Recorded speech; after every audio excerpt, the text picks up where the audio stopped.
Hello everyone. तो आज के इस वीडियो में मैं बात करने वाला हूँ केटीएम 390 एडवेंचर एक्स के बारे में।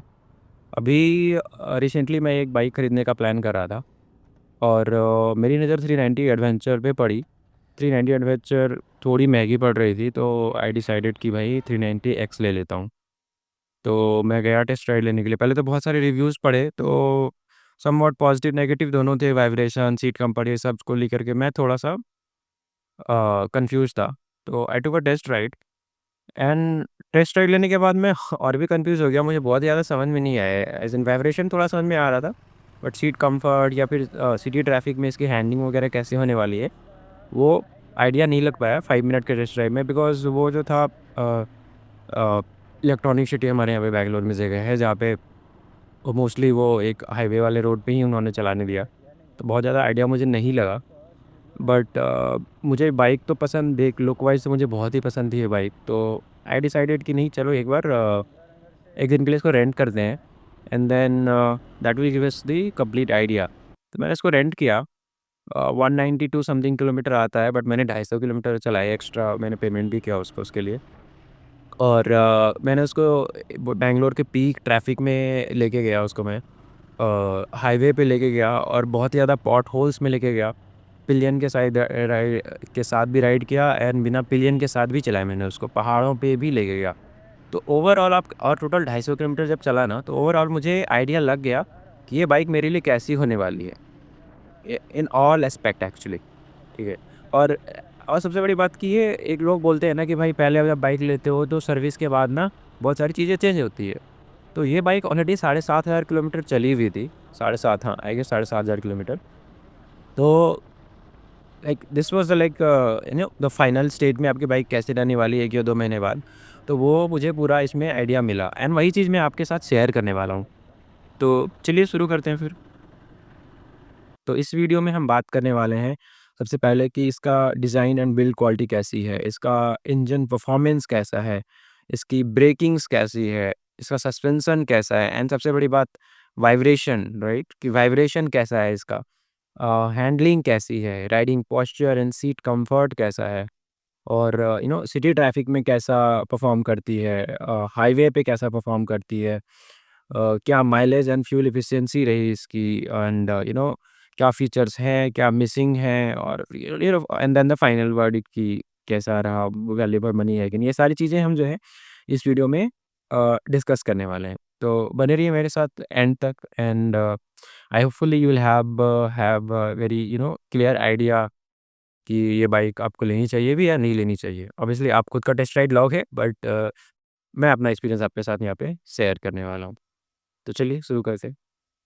तो अगर यदि मैं इसकी design, build quality, look and feel की मैं इसकी बात करूँ, तो ये देखने में एक एक एडवेंचर टूरर लगती है। इसका काफ़ी ऊँचा फ्रंट है, बड़ा-सा फ्यूल टैंक है, एक लंबा स्टैंस और शार्प कट्स जो है ना इस पे एक इसको डायनामिक लुक देते हैं। और इसका फ्रंट एलईडी हेडलैम्प और हाई विंडशील्ड जो है, इसको प्रॉपर आपको एडीबी वाली फ़ील देंगे।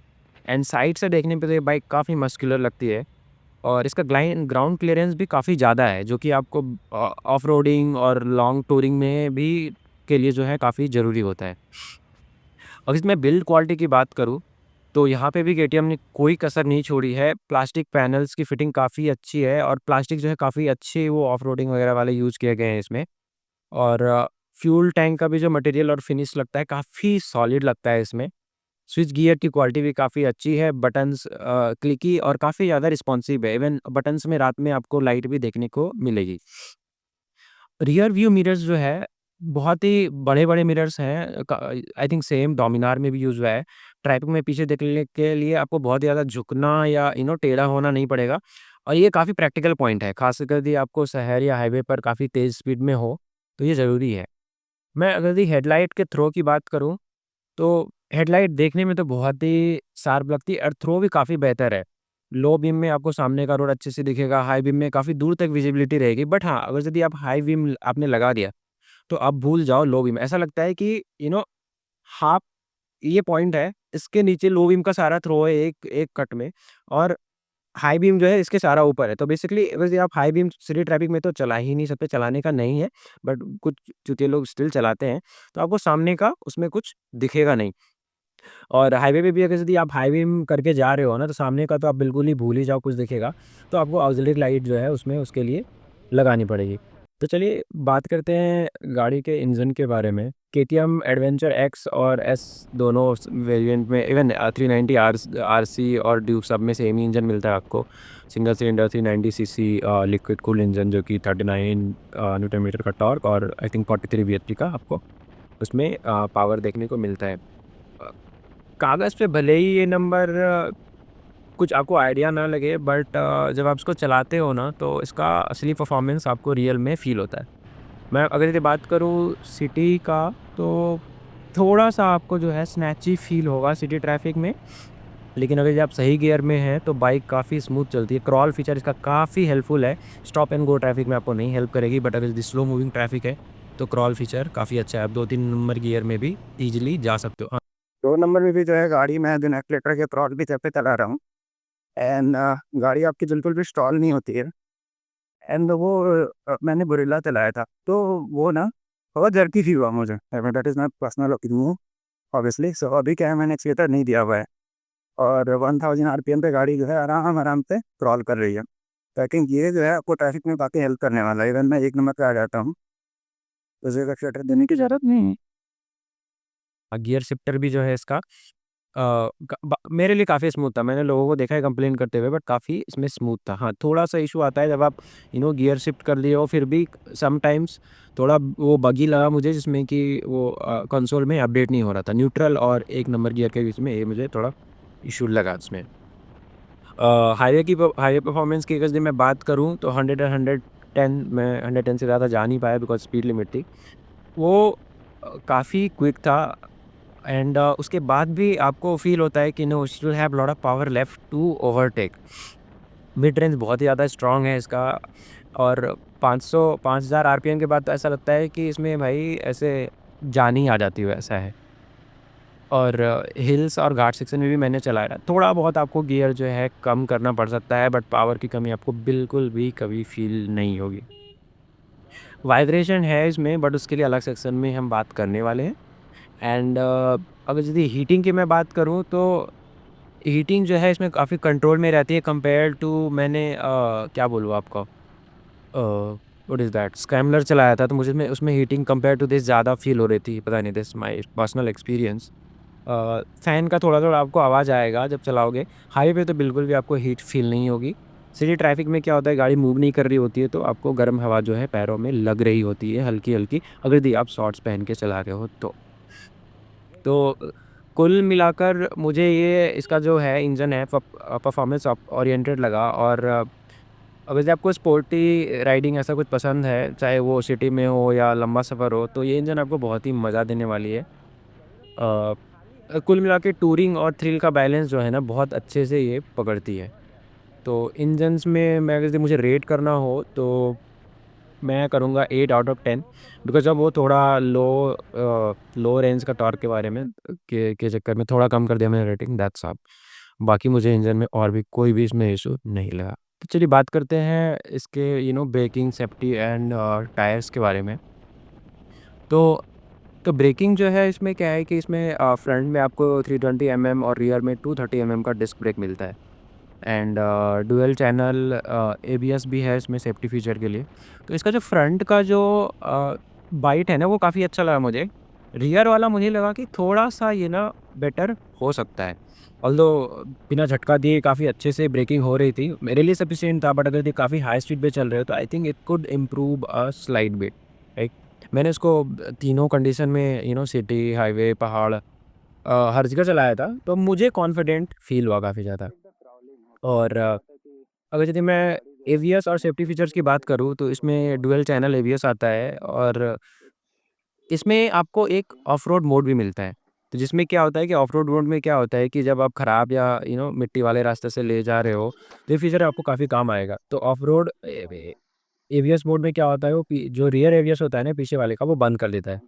जिसका जिससे कि आपका पीछे का चक्का थोड़ा स्किड हो जाए और आप वापस से कंट्रोल गेन कर सको। और हाईवे पर अगर ये आप मैंने काफ़ी 110 पे भी मैंने ब्रेकिंग इसकी टेस्ट करी। तो एवीएस जो है काफ़ी स्मूथली इसका किक इन करता है और कोई झटका या जर्की फ़ील आपको बिल्कुल भी नहीं होती है एंड यू डोंट अ, वो स्किड होने वाली इसमें भी फ़ील नहीं आती है बिल्कुल भी।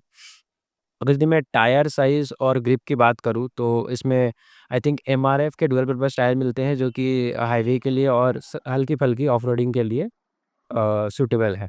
फ्रंट में आपको 19 इंच के अलॉय व्हील मिलेंगे और बैक में जो है 17 इंच के अ, अम, हाँ, 17 इंच के अलॉय व्हील ही मिलते हैं उसमें भी।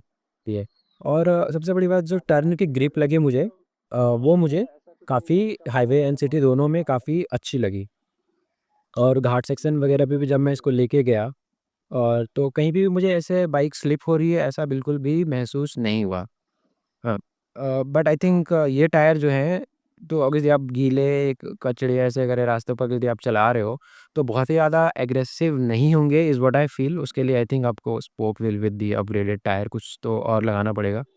तो आई थिंक इसमें ट्रैक्शन कंट्रोल हो जाता तो काफ़ी अच्छा होता बट खुशी की बात ये है कि अभी एक्स प्लस आने वाला है जिसमें वो ट्रैक्शन कंट्रोल ऐड करने वाले हैं। तो ओवरऑल जो एक सेफ्टी मायने में कॉर्नरिंग एबीएस का नहीं पता होगा नहीं होगा बट ट्रैक्शन कंट्रोल तो रहेंगे ही रहेंगे।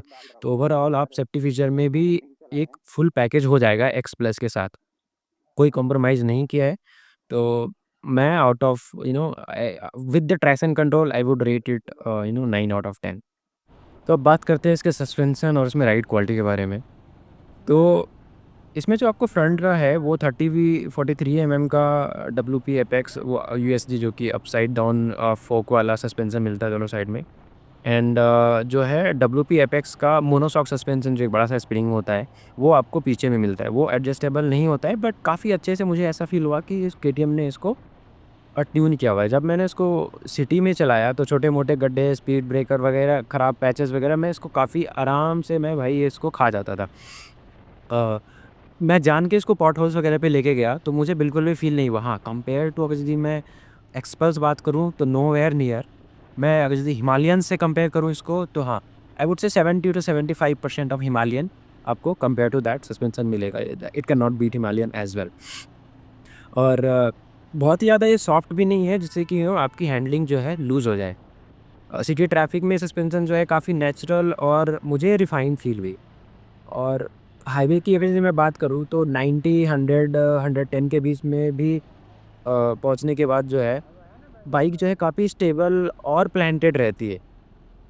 बड़े गड्ढे या जो ब्रिज जॉइंट्स वगैरह ओवरब्रिज पे होते हैं, उन सबको भी जो है काफ़ी अच्छे से इसने एब्ज़ॉर्ब किया बिना बिल्कुल भी बैलेंस खोए। वो जो लगातार 4-5 स्पीड ब्रेकर आते हैं, वो उस पे भी जो है बिल्कुल भी बिना बैलेंस खोए अच्छे से ये गाड़ी निकल गई। और काफ़ी हाई स्पीड पे क्या होता है कि कुछ-कुछ जो है काफ़ी फ्लोटी फ़ील करने लगता है। वो भी मुझे बिल्कुल भी इसमें फ़ील नहीं हुआ। और मैं बात करूँ पहाड़ वगैरह की, तो पहाड़ी रास्तों पे जब मैं चलाया तो मुझे काफ़ी कॉन्फिडेंस आ रहा था। चढ़ाई और ढलान वगैरह में भी जो सस्पेंशन जो है आपके फ्रंट से कंप्रेस होता है, ल लेकिन वो कंट्रोल आपको बना रहता है। मोड़ वगैरह पे भी जो है कॉर्नर वगैरह पे भी जो है बिना झटके के बॉडी रोल वगैरह किए बिना जो है अच्छे से वो कॉर्नरिंग कर लेती है। ऑफ-रोडिंग मैंने नहीं किया है, तो उसके बारे में मैं बता नहीं सकता हूँ। तो ओवरऑल मैं अगर यदि सस्पेंशन की बात करूँ ना, तो ये एक ऑल-राउंडर की तरह मुझे ऐसा लगा कि ट्यून किया गया है जो कि सिटी में भी कंफर्टेबल है, हाईवे पे भी कंफर्टेबल है। ऑफ-रोड का मुझे नहीं पता बट सिटी के जो पॉट होल्स होते हैं, वो काफ़ी अच्छे से ब्रेक सोक इन कर लेते हैं या ब्रेकर्स वगैरह भी जो होते हैं स्पीड ब्रेकर्स, उसमें भी आपको पता नहीं चलेगा। अब बात करते हैं मोस्ट डिस्कस्ड इश्यू और problem with this bike which is vibration. तो भाई देखो 390 सीसी का अगर सिंगल सिलेंडर इंजन है तो वाइब्रेशन तो आएँगे ही। बट बाकियों का जो है जैसे मैंने स्क्रैम्बलर चलाई थी तो उसमें इतना वाइब्रेशन नहीं था। तो इसमें वाइब्रेशन जो है बिल्कुल है, उसको मैं मना तो कर ही नहीं सकता। तो वो मुझे लगा ना कि 3000 से 5000 आरपीएम के बीच में जो है वाइब्रेशन जो है ज़्यादा आती है। एंड तो अगर यदि मैं सिटी ट्रैफ़िक की बात और वाइब्रेशन आती कहाँ पे है, बाद में बात करेंगे सिटी ट्रैफ़िक की। तो वाइब्रेशन जो है फुट पेग पे आती है, मतलब फुट पेग से ज़्यादा ना अगर यदि आप वो जो गियर लीवर होता है उसमें पैर सटाओगे, तो गियर लीवर से मुझे फ़ील हुआ कि वहाँ से ज़्यादा आ रही थी compare to my foot peg. और हैंडल बार पे काफ़ी कम नहीं के बराबर आ रही थी। पता नहीं हैंडल बार पे नहीं थी, मैं बोलूँगा सिटी ट्रैफिक में तो। हाईवे पे एक सर्टेन स्पीड के बाद जो है 100-110 के बाद थोड़ा-सा जो फ़ीलिंग आ रहा था। और जो टैंक होता है, ये टैंक में अभी जब काफ़ी आप पैर सटाओगे ऐसे दोनों, तो आपको पता चलेगा कि टैंक में भी थोड़ा-सा वाइब्रेशन है। सीट पर बिल्कुल भी वाइब्रेशन नहीं थी। नाउ सिटी ट्रैफिक में मुझे जैसे ट्रैफिक में मैं चलता हूँ, मु मुझे नहीं लगा कि मैं यूजुअली 3000 आरपीएम के नीचे ही चलूँगा, मेरी मेरी जैसी ट्रैफिक है। तो उस केस में मुझे नहीं ऐसा लगा कि मुझे वाइब्रेशन ये बॉदर करने वाली है। और हाईवे पर भी जो है वो अगर यदि आप 5000 से नीचे जाओ, ऊपर जाओ आप, तो वाइब्रेशन जो है वो धीरे-धीरे सेटल डाउन होने लगती है। और वाइब्रेशन का एक चीज़ जो मुझे लगा ना कि मेरे दिमाग में वाइब्रेशन का कीड़ा बहुत ही ज़्यादा था कि भाई ये कहीं मुझे अनॉय तो नहीं करेगी, अनॉय तो नहीं करेगी। तो every single time I was thinking about vibration, I could feel the vibration. धीरे-धीरे मैंने उसको जब मैं फिर दिमाग से निकाल दिया, हाईवे पे राइड एन्जॉय कर रहा हूँ, तो मुझे नहीं पता चल रही कि वाइब्रेशन है भी। बट जैसे ही दिमाग में वापस से आ रहा है कि ओह! वाइब्रेट चेक करूँ क्या, वाइब्रेशन चेक करूँ गाड़ी की, तो I could feel it again. तो वाइब्रेशन का तो मुझे ऐसा लगा कि हाँ, वाइब्रेशन है, but you can live up with this, it is not very disturbing. मुझे बहुत और भी चीज़ें इसमें मिल रही है, तो vibration is something that I can live up with that. It's not crazy vibration, but हाँ, it's not zero either, right? Mirrors पे अगर यदि मैं बात करूँ तो हाई स्पीड पे मुझे नहीं लगा कि इतना ज़्यादा वाइब्रेशन था जो कि मेरा विज़न को हिंडर कर देगा, नेग्लिजिबल था मिरर पे वाइब्रेशन।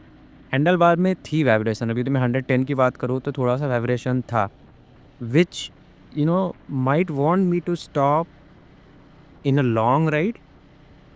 अब यदि मुझे थोड़ी टिंगलिंग सी फीलिंग हो रही है, तो हो सकता है मैं 100-150 किलोमीटर के बाद मेरा मन करे रुक जाए, इट डिपेंड्स। बट हाँ, मुझे मेरे लिए चलेगा और मुझे बॉदर नहीं करेगी। और मुझे लगा इस बाइक में थोड़ी-सी जो है आगे से रैटलिंग साउंड आ रही थी। अभी पता नहीं इन्होंने सही से सर्विस नहीं कराया था, क्या कराया था भगवान जाने, बट थोड़ी-सी जो है इसमें रैटलिंग साउंड भी आ रही थी। तो ओवरऑल अगर यदि मैं बात करूँ तो मॉडरेट लेवल पे इसमें बहुत ही ज़्यादा पागल करने वाला भी वाइब्रेशन नहीं है, मॉडरेट लेवल पे है। सिटी ट्रैफिक में आपको नेग्लिजिबल रहेगी, हाईवे पर थोड़ा नोटिसेबल रहता है, but again that is the nature of single cylinder engine with high power and people have refined it और डन सम डैम्पिंग और something, I don't know, but इसमें थोड़ा-सा है। अगर यदि आप मुझे लगता है कि यदि आप एक आप 120, 150 वाले सीसी, इवन 200 तक का सीसी से चल के आ रहे हो, तो आपको ये थोड़ा-सा फ़र्क पता चलेगा। But I think riding gears वगैरह लगाने के बाद आई होप कि ये वाइब्रेशन, मुझे तो मेरे पास तो कुछ है नहीं, तो आई होप कि जब राइडिंग गियर्स के साथ मैं चलूँगा तो थोड़ा कम फ़ील होगा। But that said, do take your own test drive and see whether it works for you or not. I decided that I am okay to live up with this. I'll eventually get used to this thing. Mm, तो yeah, that's all about vibration. अगर यदि मैं इसके handling की बात करूँ ना, तो ये सबसे मज़ेदार और काफ़ी सरप्राइजिंग पॉइंट रहा मेरे लिए। मुझे लगा था ये इतनी भारी बाइक है, मैं भाई एक्टिवा चलाने वाला आदमी, मुझे लगा इतनी भारी बाइक है, it would be very difficult to handle in the city traffic, क्योंकि एक्टिवा को तो मैं पेल के चलाता हूँ भाई, जिगजैग, लाइक लोग गाली भी देते होंगे मे बी। काफ़ी मैं छोटी-छोटी रास्तों से या फिर गैप से मैं निकाल के लेके जाता हूँ उसको। तो अगर यदि मैं इसको सिटी में हैंडलिंग की बात करूँ, तो मैंने इसको बैंगलोर के पीक ट्रैफ़िक जो होता है, स्टॉप एंड गो ट्रैफ़िक, मैंने उस पे चलाया। I don't think you can see a worst traffic than that, ठीक है? इसका वेट डिस्ट्रीब्यूशन मुझे काफ़ी अच्छा लगा। हैंडल बार इसका काफ़ी चौड़ा है, जिससे लो स्पीड पर भी ना आपको कंट्रोल करने में काफ़ी आसानी होती है। और यू टर्न या फिर छोटे-छोटे रास्तों पे जो यदि आपको मैन्यूवर करना हो, काफ़ी निम्बल फ़ील होती है बाइक, काफ़ी ईज़ी से आप उसको ले जा सकते हो। Coming from Activa, this is what my opinion is. Okay, turning radius भी अच्छा है, बहुत ही ज़्यादा कम तो नहीं है, बट आपको ऐसे है ना, आप थकोगे नहीं सिटी ट्रैफिक में भी। तो that was the major reason. मुझे लग रहा था कि भाई कहीं मैं पता चला पीछे ही खड़ा ना हो जाऊँ, बाइक लेकर के जाऊँ, फिर भी कार लोगों के पीछे खड़ा ना रह जाऊँ, because it might be difficult to handle in the traffic. And with that said, ब लोगों का ओपिनियन अलग रहेगा, बट मुझे स्क्रैम्बलर भी मैंने चलाया, तो जो टर्निंग वगैरह पे होता है ना, वहाँ पे मुझे उसका वेट ज़्यादा फ़ील हुआ, मे बी बिकॉज़ मेरा पैर थोड़ा अच्छे से नहीं रह रहा था। बट इसमें मुझे केटीएम में मुझे बिल्कुल भी कोई दिक्कत परेशानी नहीं हुई। और यदि मैं हाईवे पे इसके हैंडलिंग और स्टेबिलिटी की बात करूँ तो 110 तक तो मैंने बताया ही चलाया। काफ़ी स्टेबल फ़ील होती है। बाइक बिल्कुल भी बहकती नहीं है इधर-उधर इतनी तेज़ स्पीड पे। और लेन चेंज जब आप करोगे ना, तो भी मुझे ऐसा लगा कि आई फेल्ट वेरी कॉन्फिडेंट, जो कि काफ़ी ज़रूरी है हाईवे पर। और पहाड़ जहाँ पे काफ़ी ज़्यादा टर्न वगैरह होते हैं घाट पर, जब वहाँ पे चलाया, जो वहाँ पे तो भाई काफ़ी शार्प टर्न है, ठीक है? तो उस शार्प टर्न में भी मैंने कोई नंदी हिल गया होगा तो उनको पता होगा कि बहुत लोग भाई गिरते हैं इसमें, ठीक है? मैं पिलियन के साथ काफ़ी अच्छे से बिना दूसरे के लेन में घुसे, लाइक स्लाइड पूरा अप टर्न था। I could easily take it there, तो वहाँ पे भी मुझे कुछ भी नहीं लगा और काफ़ी कॉन्फिडेंस बना रहा। और मुझे इसका लगता है कि चैसी और सस्पेंशन ट्यूनिंग वगैरह का इतना अच्छा बैलेंस है ना, इसको काफ़ी अच्छे से इसमें आप लीन भी कर सकते हो। हेयर पिन टर्न वगैरह लेने में भी मेरे को बिल्कुल भी इश्यू नहीं हुआ, काफ़ी एजाइल लगी है बाइक मुझे वहाँ पे। पॉटहोल्स वगैरह पे भी चलाया मुझे, तो ये काफ़ी ना स्टर्डी एंड आपको जो हैंडलिंग है उसका काफ़ी प्रेडिक्टेबल फ़ील करता है। और ब्रेक जब मारते हो आप तो भी बहुत ज़्यादा ना बाइक आपकी ऐसे डगमगाएगी वगैरह नहीं। तो उस मामले में भी ये काफ़ी अच्छा है। अ, तो कुल मिला के अगर यदि मैं एडवेंचर 390 एक्स के हैंडलिंग की बात करूँ तो भाई सिटी, सकरी गलियों वगैरह, हाईवे, खराब रास्ते, कहीं पे भी आप ले जाओ, हैंडलिंग के मामले में ये बाइक आपको बाकी बाइक्स, आप हिमालयन उठा लो, आप स्क्रैम्बलर उठा लो, डोमिनार उठा लो, उन सारे चीज़ों से लाइट फ़ील होगी। At least that is what my opinion is. तो या that is about the handling. बात करते हैं इसके riding ergonomics and seat comfort के बारे में, जो कि एक बहुत माय लाइक क्रूशियल पॉइंट है, specially on a long ride. City वगैरह में तो हल्की-फुल्की राइड में चलो ओके है, बट लॉन्ग राइड में ये चीज़ आपको काफ़ी ज़्यादा अफ़ेक्ट करेगी। तो जो इसकी बैठने की पोज़ीशन, जो राइडिंग ट्रायंगल है ना, वो मुझे काफ़ी अच्छी लगी। बैठने के साथ ही ना आपको वो फ़ील होगी। तो अब जो क्या है कि बहुत ही ज़्यादा झुकते नहीं हो, हैंडल बार थोड़ा ऊपर है उसका और बहुत नीचे भी नहीं है। और पैर भी जो है ज़मीन के पीछे नहीं है आपका। तो ये आप काफ़ी अपराइट और रिलैक्स पोज़ीशन में बैठते हो, जो कि एक लॉन्ग राइडिंग के लिए और सिटी ट्रैफ़िक के लिए भी काफ़ी ज़्यादा आइडियल है। मैंने 250 किलोमीटर चलाए, मेरे को बिल्कुल भी कहीं पे ऐसा बैक पेन वगैरह कुछ नहीं हुआ, जो कि स्कूटी में मेरे 10 से 15 मिनट के राइड में हो जाता है। And that's the one reason as well that I am planning on like switching from scooty as soon as possible, right? और हैंडल बार और फुट पैक की अगर यदि पोजीशन की बात करें, तो हैंडल बार जो है आपको मैंने पहले ही बताया कि चौड़ा है, थोड़ा ऊपर है, जिससे आपकी बैक जो है ना वो पूरी सीधी रहेगी। और फुट पैक जो है बहुत ज़्यादा पीछे ना है और बहुत ज़्यादा नीचे भी नहीं है। जो कि वो जो एंगल बनता है ना आपका, वो एक काफ़ी कंफर्टेबल एंगल है। इसकी सीट हाइट जो है 825 है, तो मैं जब उस पे बैठता हूँ, खाली बैठता हूँ, तो मेरा थोड़ा-सा पीछे का जो है ना तलवा जो है थोड़ा-सा ऊपर रहता है। बट जैसे ही उसमें पीछे में पिलियन बैठेगा, सस्पेंशन दबता है और मैं पूरा फ्लैट फुट हो जाता हूँ उसमें। तो मुझे जो है काफ़ी वो मेरी हाइट के हिसाब से ये सीटिंग जो है काफ़ी अच्छी लगी। मेरी हाइट 5'7", 5'8" है by the way. Now seat comfort की अगर जैसे मैं बात करूँ तो सीट काफ़ी लंबी है। आप पिलियन के साथ भी चल रहे हो तो पिलियन को काफ़ी ज़्यादा जगह मिलती है आराम से बैठने के लिए, ओके? और अगर ये सीट कम्फर्ट की मैं बात करूँ, तो राइडर के लिए मैंने 250 किलोमीटर में मैंने ब्रेक लेकर के भी चलाया। मुझे उतना ज़्यादा इश्यू नहीं हुआ, ओके? बट पिलियन के लिए भाई it's not comfortable at all, ठीक है? थोड़े ही देर में माय वाइफ से like her back started hurting, तो उसने बोला रुकने के लिए, मैं रुका भी। तो ऑब्वियसली मैं यदि ये बाइक खरीद रहा हूँ ना, तो डेफ़िनेटली मैं इसका सीट मॉडिफ़ाई कराने वाला हूँ। मॉडिफ़ाई इस हिसाब से कराऊँगा कि मेरा सीट हाइट भी ना बढ़े और एटलीस्ट पिलियन का कम्फर्ट जो है अच्छा हो जाए। मेरे को कुछ इश्यू नहीं हुआ, तो आई think I can live up with that seat, थोड़ा पीछे वाला, उस हिसाब से एडजस्टमेंट उसका कराना पड़ेगा। ऑफ-रोड वगैरह में मैंने चलाया नहीं, पॉटहोल्स वगैरह में भी तो ख़ैर सीट कम्फर्ट काफ़ी अच्छा ही था, इसका बिल्कुल भी पता नहीं चला। हाँ, तो राइडर के हिसाब से सीट कम्फर्ट मुझे इश्यू नहीं लगा, आपको चेंज कराने की ज़रूरत नहीं पड़ सकती है, बट अगर यदि आप पिलियन का सोच रहे हो तो डेफ़िनेटली यू हैव टू च गेट इट मॉडिफाइड।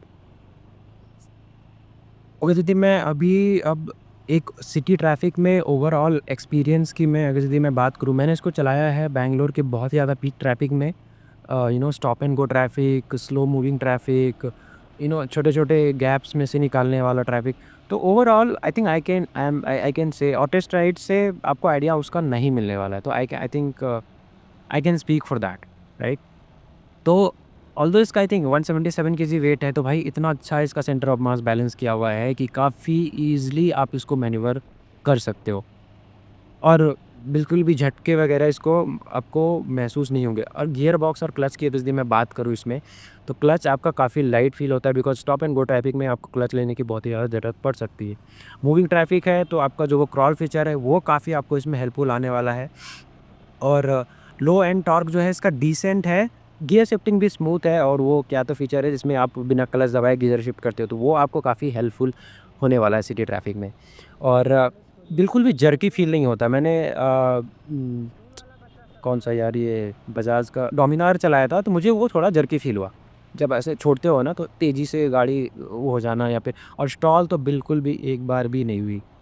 हीटिंग की बात करें तो हाँ, सिटी ट्रैफ़िक में आपको पैरों में जो है हीटिंग थोड़ी महसूस होगी कि वो फ़ैन स्टार्ट हो जाता है, फ़ैन की आवाज़ भी सुनाई देगी। बट अगर ये आपने पैंट पहने हुए लाइक शॉर्ट्स नहीं पहने हुए हैं, तो then that is fine, it not something that is going to bother you a lot.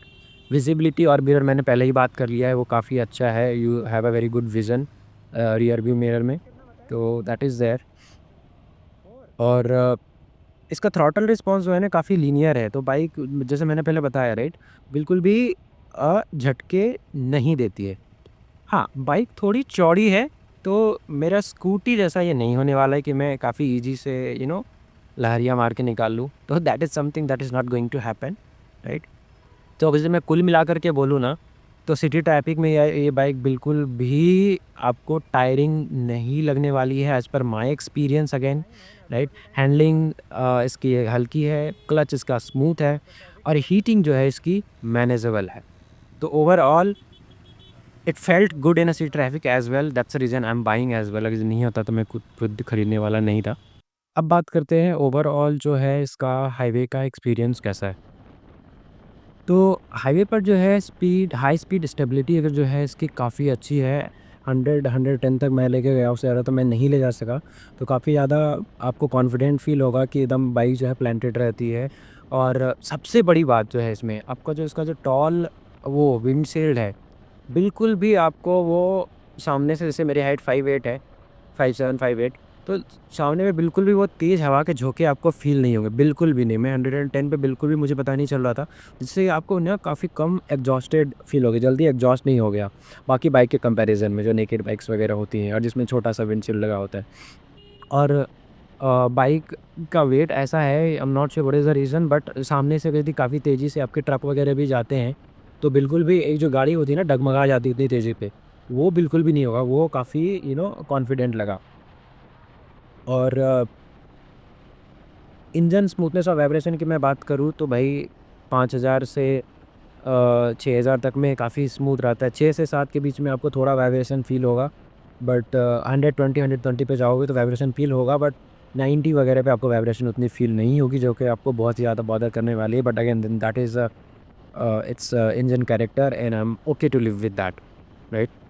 Long distance range comfort की मैं बात करूँ तो सीट कंफर्ट मैंने जैसे पहले बताया, तो बिना बैक पेन किए मैंने 250 किलोमीटर तक आराम से इसको चलाया है। पोजीशन इसके हैंडलबार की अपराइट है, बॉडी आपकी काफ़ी रिलैक्स रहती है। विंडशील्ड ऑब्वियसली काफ़ी अच्छा गुड प्रोटेक्शन देती है। अगर ये आप 6 फीट के आसपास हो तो मुझे लगा कि आपके फेस पर थोड़ी हवा लगेगी। अ, इससे ऊँचा तो आप नहीं करा सकते। हाँ, विंडशील्ड का एक थोड़ा-सा इश्यू है कि सिटी ट्रैफिक में वो जो है आपको नियर जो सामने का विज़न है ना, वो थोड़ा खा जाता है। अब इसलिए आपको बहुत ज़्यादा पहले से एकदम रेडी रहना पड़ेगा रोड पे कि क्या है, वरना क्लोज़ जाने के बाद आपको दिखेगा नहीं। हो सकता है आप 6 फीट के हो तो आपको दिखेगा, मेरे हाइट वालों को मुझे नहीं दिख रही थी। ब्रेकिंग काफ़ी अच्छा है, हाई स्पीड पे भी मुझे झटका महसूस नहीं हुआ, थोड़ा-सा बेटर हो सकता था। बट जिस स्पीड पे मैं चलाने वाला हूँ, it is okay, dual channel ABS, it's good, traction control is coming anyway, so that is also good. A overtaking power reserve जो है इसका काफ़ी अच्छा है। 100-110 पे भी जो है आई फेल्ट कि I still had lot of juice left. कि मैं ईज़िली लोगों को ओवरटेक कर लूँ। 80-90 वगैरह पे तो कुछ बात ही नहीं है, मैं दबा के लोगों को ओवरटेक इसको कर रहा था। तो overall it felt a very good package to me in the highway traffic as well. मैं माइलेज की बात करूँ, ऑल्दो मैं बहुत ही ज़्यादा माइलेज को लेकर के कंसर्न नहीं हूँ, but still people are, if those who are concern. मैं लगभग 250 किलोमीटर टू 40 समथिंग था, तो उसमें मैंने 9 लीटर उसमें फ्यूल डलाया, 9 लीटर नहीं, ₹900 का फ्यूल डलाया था। तो बैंगलोर में आई थिंक 100 टू 103 समथिंग जो भी है, मुझे याद नहीं एग्जैक्ट प्राइस। तो वो डलाया और वो रिज़र्व में उसने गाड़ी दी थी और उसी रिज़र्व में मैंने उसको लौटा दिया। तो मुझे ऐसा फ़ील हुआ कि आराम से जो है 25 टू 28 के बीच में इसमें मुझे माइलेज मिला है गाड़ी में, and I M satisfied with that. And जिसमें आपका सिटी ट्रैफ़िक, हाईवे सारा मिक्स था, सिटी ट्रैफ़िक भी काफ़ी ज़्यादा पीक था, तो it was like mix of all. तो अब यदि मैं अभी ओवरऑल इसको समराइज़ करूँ इस बाइक को, तो मुझे ये वैल्यू फॉर मनी लगी। मैं थोड़ा-सा कन्फ्यूज़ था कि इसमें ट्रैक्शन कंट्रोल हो जाता तो और भी अच्छा होता, but now that 390 x plus आने वाली है, आई थिंक नेक्स्ट मंथ या 15 इसी मंथ जुलाई में जो है, अभी 10 दिन में 15 दिन में होपफुली वो ऑफ़िशियली रिलीज़ करेंगे इस चीज़ को। तो मेरे लिए फिर ये एक ओवरऑल पैकेज हो जाएगा। वाइब्रेशन मेरा कंसर्न था, आई can live up with that. Pillion comfort is an issue, मैं उसको मॉडिफ़ाई करवाने वाला हूँ सीट को। तो अब यदि मैं इसे कॉम्पिटिटर से कंपेयर करूँ, तो जैसे एक आपका केटीएम सॉरी हिमालयन 450 आता है, वो भी काफ़ी प्यारी मतलब प्यारी और स्मूथ इंजन लगा उसका मेरा मुझे। बट एक तो वो था, उसका थोड़ा थोड़ा वेट उसका ज़्यादा फ़ील हो रहा था, which was okay for me. पैर हाइट वगैरह के हिसाब से सेम ही थे। बट मैंने बहुत ज़्यादा इश्यूज़ देखे कि लोगों के चैसी वगैरह ब्रेक हो रहे हैं। अभी पीपल विल से कि भाई कि आफ्टर मार्केट चीज़ें लगा रही है। आई डोंट केयर यार, मेरा मन है मैं लगवा लूँगा। अब मैं ऐसा क्या गाड़ी है कि ब्रेक ही हो जाए, तो that is something I am not okay with it. फिर मैंने डोमिनार चलाया, तो डोमिनार भी मुझे काफ़ी अच्छा लगा ओवरऑल। उसका जो था मुझे काफ़ी पुरानी हो गई है वो वैसे तो, एंड उसका मुझे डिस्प्ले स्टिल वो लगा कि काफ़ी पुराना सा डिस्प्ले दिया है, लोग बहुत ज़्यादा आगे निकल चुके हैं इस मामले में। उसका जो था टर्निंग रेडियस मुझे थोड़ा ज़्यादा लगा, एंड पीक ट्रैफिक में थोड़ा-सा जो है स्टॉप एंड गो ट्रैफिक में गाड़ी को भगाना थोड़ा जर्की लगा। और रॉयल एनफील्ड में जो है मुझे आई थिंक क्लच उसके थोड़े मुझे टाइट लगे compare to 390 X. Now coming to the scrambler, scrambler भी एक बहुत ही अच्छी है, इंजन काफ़ी ज़्यादा रिफाइंड है कंपेयर टू 390, मतलब कोई that definitely is a plus, scrambler is a plus. But मेरा हाइट जो है पैर का काफ़ी ज़्यादा नहीं हो रहा था। लुक वाइज़ मैं उतना ज़्यादा इम्प्रेस्ड नहीं हूँ उससे, और उसमें जो विंडशील्ड है वो काफ़ी कम है, एंड मैं वापस वैसे गाड़ी पे नहीं जाना चाहता हूँ ताकि हाईवे पे मेरी छाती पे आकर के तेज़ी से हवा लगते रही। अ, मैंने हार्ले एक्स 440 भी चलाई, तो वो भी बड़ी अच्छी स्मूथ और हैंडलिंग मुझे, ऑल्दो काफ़ी भारी है वो गाड़ी, बट हैंडलिंग मुझे काफ़ी अच्छी लगी उसकी भी। But then again not I was not very impressed with that. Only bike that I could, exchange with the 390 Adventure X was the X-Pulse. उसका इंजन अगर यदि भाई उसने 300-400 सीसी का दिया होता, तो it was a no brainer for me, I could have easily gone for it. एक प्रॉपर ऑफ-रोडिंग बाइक भाई, दैट इज़ जैसे लोगों ने पहले भी बोला है, 3 एक्सपल्स 210 और XPulse is something which makes you new road. आप मतलब भाई कहीं से भी साइड वाइड से निकाल लो, और आई थिंक बैंगलोर ट्रैफिक में उसकी ज़रूरत पड़ती भी है, रोड भी बहुत ही ख़राब है यहाँ पे, अच्छे नहीं है। तो ओवरऑल कुल मिला के मुझे 390 X it seemed a very good package. अभी people have different opinion, but this is what I felt in my 250 kilometre of complete riding experience. So just I wanted to share with you guys, and that's all. Thank you. Do let me know if you have any comment or concern, anything in the comment section. Thanks a lot. Bye bye.